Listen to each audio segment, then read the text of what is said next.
তারাপীঠ এসছেন, কাজলদা হাতে রান্না খাননি, একবার খেয়ে দেখুন।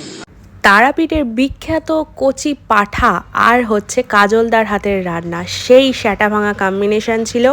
আমরা রাত্রেবেলা পৌঁছে গিয়েছিলাম কাজলদার দোকানে, আর কাজলদা আমাদের সাজেস্ট করেছিল যে তামাল মটন সেন্টার, আর একটা দোকান সাজেস্ট করেছিল, সেখানে আমরা যেতে পারিনি।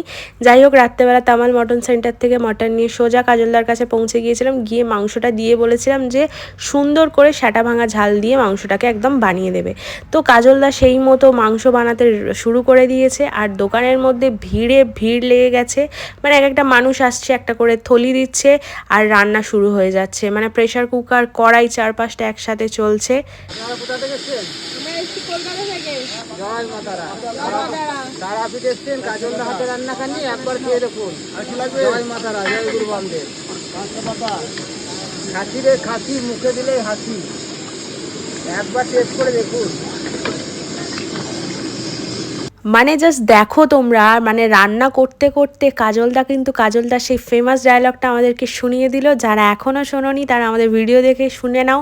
আর মাটনটা দেখে লোভ লাগলে তারাপীঠ গেলে কাজলদার হাতের মাটনটা একবার হলেও খেয়ে এসো।